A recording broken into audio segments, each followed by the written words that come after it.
他人的幻境里，我只是旁观者，怎么回事？身体不能动。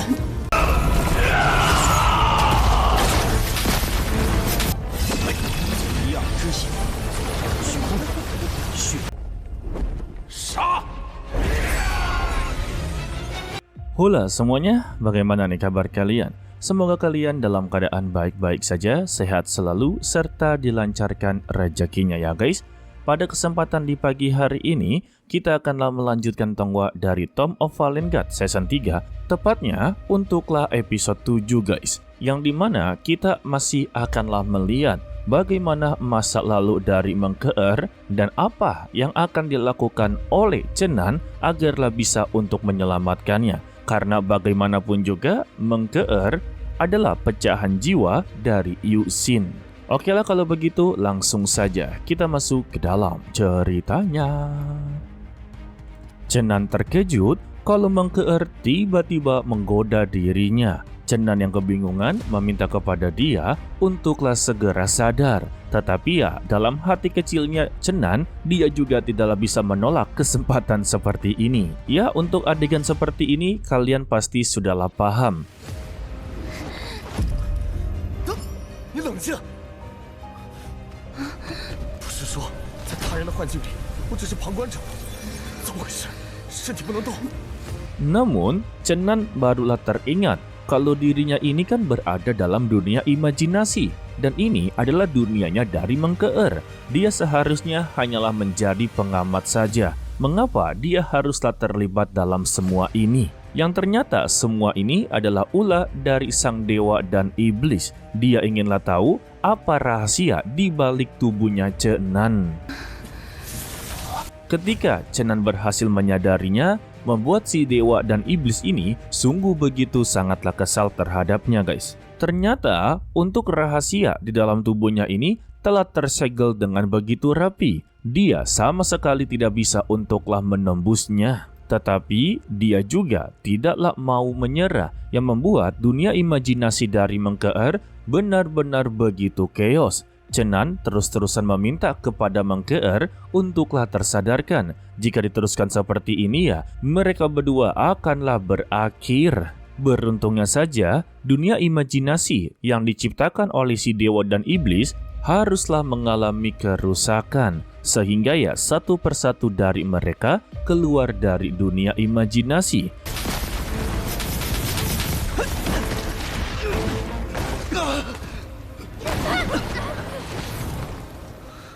Dan yang tidak disangka-sangka, adegan yang dilakukan oleh Chenan dan juga Mengkeer itu bukanlah ilusi. Dan itu adalah kenyataan. Sebab mereka semua bisalah melihat kalau Mengkeer sedanglah berada di atasnya Chenan. Tetapi ya mereka menganggap kalau Chenan adalah pria yang begitu mesum. Begitu juga dengan Mengkeer, dia tampaklah begitu terkejut serta marah besar. Dia langsunglah mengunuskan pedangnya untuk mengakhiri hidup dari Chenan. Beruntungnya saja masih ada yang waras, yaitu adalah Qianlong.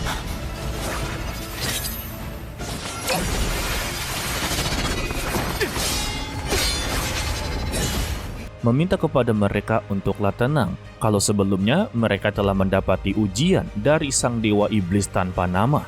Namun, Ling Yun yang sangatlah jatuh cinta kepada Mengkeer sungguhlah tidak terima. Dia langsunglah menerjang. Beruntungnya Chenan menyadari dan sempat untuklah menahannya. Dan dia mempertanyakan maksud dari Ling Yun. Di sini, Ling Yun memberikan sebuah alasan yang masuk akal.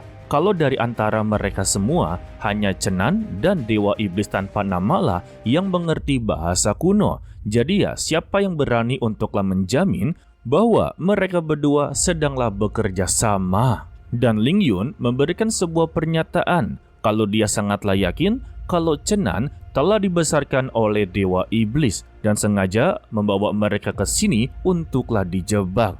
Lantas ya, Chenan mencoba untuk meluruskan kalau dia telah dibesarkan di desa penggunungan yang telah terisolasi. Dan dia sama sekali tidak memiliki hubungan dengan dewa maupun iblis.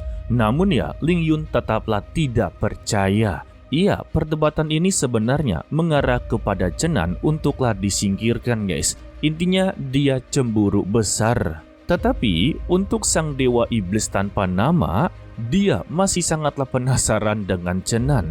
Dia meminta kepada mereka semua untuklah jangan memprovokasi dirinya, karena mereka semua tidak ada yang berhasil untuklah melewati ujian mengalahkan hati mereka sendiri.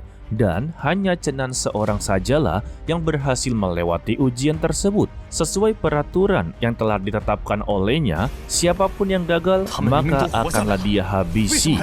Dan Chenan memohon kepadanya berikan kesempatan mereka satu kali lagi. Tetapi peraturan tetaplah peraturan, sehingga mereka semua yang gagal langsunglah mendapati tekanan energi spiritual. Dan sesuai dugaan dari kalian dan juga Mimin, kalau Mengkeer mengerti bahasa kuno, dia membisikkan kepada sang dewa iblis tanpa nama kalau dia bisa membantu dewa iblis tanpa nama untuklah keluar dari kesulitannya. Tetapi ya, iming-iming ini malah membuat sang dewa iblis tanpa nama merasa kesakitan. Karena ya untuk saat ini dia sedanglah mencoba untuklah menghilangkan seluruh ingatannya di masa lalu. Tetapi ya Mengkeer mencoba untuklah mengorek semua ingatannya. Alhasil sang dewa iblis tanpa nama langsunglah kesakitan.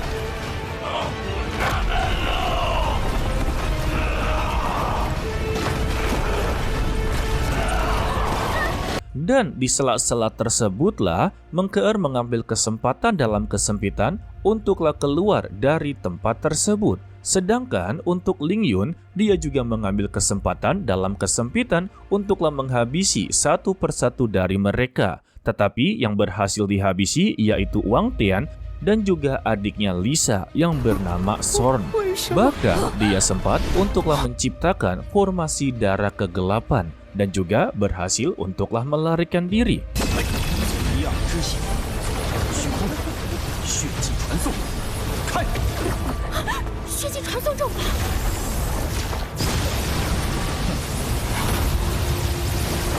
Hal ini membuat Chenan tidak bisa berkata-kata. Sedangkan untuk si dewa iblis tanpa nama, dia benar-benar dibuat sangatlah murka. Bisa-bisanya semut yang begitu kecil mencoba untuklah mempermainkan dirinya. Dan sebagai gantinya adalah nyawa mereka. Sedangkan untuk Lingyun, dia sungguhlah berterima kasih kepada ayahnya. Tanpa jimat teleportasi ini, mungkin ya nyawa dia tidak akanlah selamat. Dan dia melaporkan semua ini kepada ayahnya kalau bahaya besar akanlah datang. Dan dia juga mencoba untuklah mengadu domba kalau dalang dibalik bencana besar ini adalah Chenan. Sedangkan untuk Mengkeer, dia ternyata berada di belakang untuklah mengikuti keberadaannya. Kira-kira apa yang akan terjadi kepada mereka berdua? Kembali kepada Chenan yang diberitahu oleh si dewa iblis tanpa nama, selama ribuan tahun dia berada di sini, para praktisi yang begitu sangatlah serakah memasuki wilayah ini untuklah mendapati keuntungan pribadi dan mereka tidak ada yang berhasil sama sekali. Tetapi untuk Chenan, dia adalah orang pertama yang berhasil untuklah melewati ujian mengalahkan hatinya sendiri. Dan sebagai buktinya, tulang belulang seluruh para praktisi telah dia kumpulkan. Tetapi sebagian besar itu bukanlah ulah dari si dewa iblis tanpa nama. Sebab ketika dia berada di sini, tulang belulang tersebut sudah ada terlebih dahulu. Dan kini dirinya benar-benar terjebak di tempat seperti ini. Sebab dia merasakan ada seseorang yang telah menghapus sebagian kenangannya. Mendengar ini ya, Chenan cukuplah terkejut. Ternyata di dunia ini masih ada orang yang bisa menghapus ingatannya. Padahal ya kemampuan dari si dewa iblis tanpa nama udah melebihi ekspektasi para praktisi guys. Hal ini membuat Chenan langsunglah menebak-nebak kalau tempat yang mereka pijak dalam ribuan tahun yang lalu adalah tempat medan pertempuran kuno. Lalu Chenan tertuju dengan salah satu goa yang lebih dalam. Dia mempertanyakan lagi kepada si dewa iblis tanpa nama apakah dia tahu isi dari goa tersebut. Sayangnya si dewa iblis tanpa nama tidaklah mengetahuinya. sebab ada kekuatan yang jauh lebih besar daripadanya guys. Wadah. Lantas ya, Chen Nan mencoba untuklah menyentilnya. Bukankah untuk saat ini dia adalah orang paling terkuat? Mengapa tidak mencoba untuklah memasukinya? Ternyata alasan dibalik dia tidak ingin memasukinya karena tubuhnya sebenarnya telah mati. Dari luar saja, dia sudah bisa merasakan ada kekuatan yang begitu besar di dalam sana. Jika dia memaksakannya, maka dia akan lenyap sepenuhnya.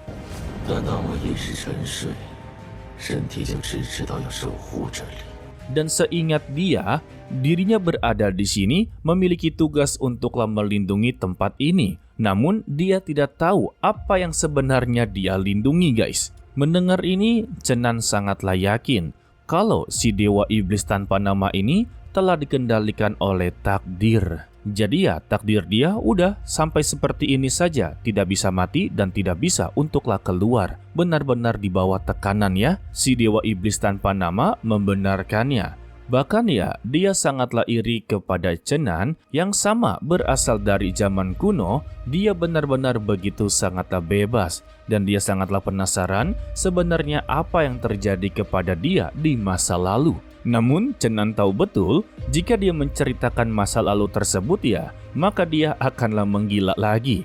Mendengar ini ya, dia meminta kepada Chen Nan lupakan saja pertanyaannya. Lagi pula, dia inginlah mengubur dalam-dalam seluruh kenangannya.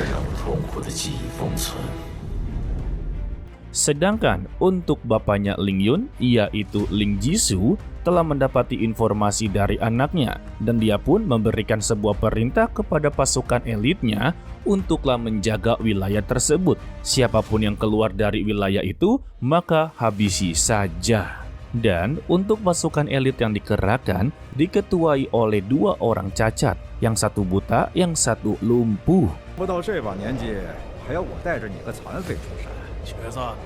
Kembali kepada si Dewa Iblis tanpa nama yang sebelumnya kan telah diberitahu oleh Chen Nan yang membuat kepalanya migrain berat. Dia hanya memberikan sebuah hipotesis. Dalam dunia masa kuno, orang yang bisa untuklah menghancurkan dewa itu sudahlah melebihi ekspektasi. Bahkan jika dia berhasil dibangkitkan di masa depan, itu adalah sebuah formasi yang begitu menakutkan. Dan si Dewa Iblis tanpa nama meyakinkan kalau itu adalah formasi yang jauh lebih kuat daripada kekuatan dewa. Dan kemungkinan terbesarnya Chen Nan dibangkitkan di masa sekarang ini pasti ada sesuatu hal besar yang haruslah dia lakukan. Dan jika nantinya dia tidak menyelesaikan tugasnya, maka dia akanlah meninggal juga. Jadi ya, nasib mereka berdua sama-sama telah dikendalikan oleh takdir guys. Lalu si Dewa Iblis tanpa nama juga memberitahu kalau ada 2 bola cahaya yang berada di dalam tubuhnya ini mengandung kekuatan dewa dan iblis, layaknya seperti 2 makhluk hidup yang sedanglah bertumbuh di dalam tubuhnya dan secara perlahan-lahan sedanglah menyerap energi jiwanya. Dan jika nantinya kekuatan ini akanlah lahir, maka Chen Nan akanlah benar-benar berakhir. Jadi anggapannya kalau Chen Nan hanyalah sebagai wadah saja. Namun ya, di balik semua ini, sang Dewa Iblis tanpa nama sedanglah mempertanyakan siapa yang telah melakukan ini kepada Chen Nan. Dan dia yakin itu adalah orang yang begitu sangatlah kuat. Namun, tujuan sebenarnya tidaklah diketahui sama sekali.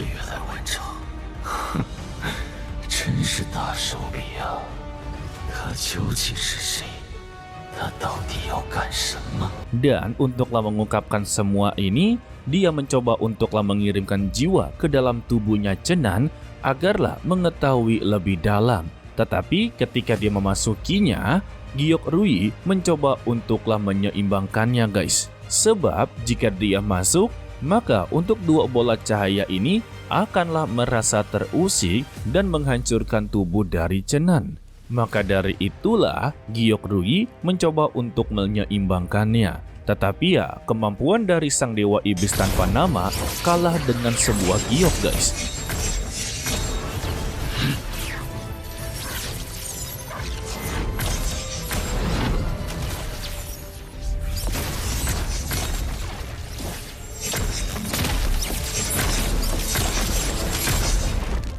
Bahkan ya, sampai Chenan tersadarkan, dia ternyata tidaklah berhasil untuk mengungkap semua rahasia yang berada di dalam tubuhnya.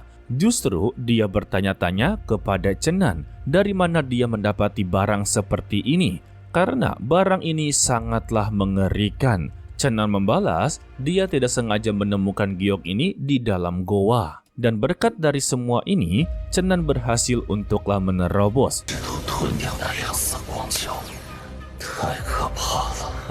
Dan secara tiba-tiba, tempat ini mengalami reruntuhan. Si Dewa Iblis tanpa nama memberitahu kalau tempat ini akanlah tertutup kembali. Lebih baik ya dia cepat pergi dari sini dan berjanji untuklah bertemu lagi di masa depan mendatang. Pesan terakhirnya, temukanlah jalannya dengan begitu benar.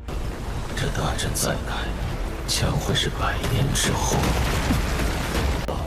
要来不及了。高三，替我找到答案。 Setelah Chenan berhasil keluar, dia langsunglah dihadang oleh pasukan elit dari keluarga Ling yang diketuai oleh si lumpuh dan si buta.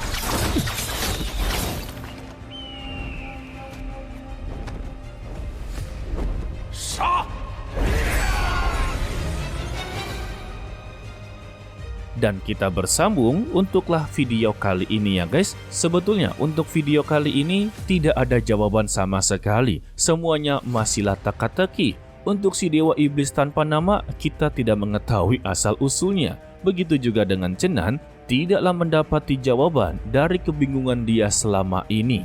Bahkan ya untuk Mengkeer juga entah kemana. Serta untuk semua rekan-rekannya, apakah benar-benar meninggal dunia atau sama sekali tidak. Ya intinya episode ini teka-tekinya sangatlah banyak. Namun yang pasti ya, kini Chenan telah berhasil meningkatkan kekuatannya. Dan sudah pasti untuk di part berikutnya akanlah full pertarungan guys. Yang dimana Ling Yun akanlah mengadu domba kepada seluruh akademi yang terlibat dalam ekspedisi ini ya. Dan nantinya Chenan akanlah kembali menjadi buronan. Pada intinya ya, masalahnya besar ketika Mengkeer bergabung dengan Ling Yun untuklah mengadu domba guys. Oke lah, sepertinya cukup sampai di sini saja dulu untuklah video kali ini. Mimin ucapkan terima kasih kepada kalian yang telah menonton sampai akhir. Pesan dari Mimin, tetaplah menjadi orang yang baik walaupun itu sangatlah sulit. To be continue, sampai jumpa di video berikutnya. Bye bye. 老东西，我们慢慢，这场追杀才刚刚开始。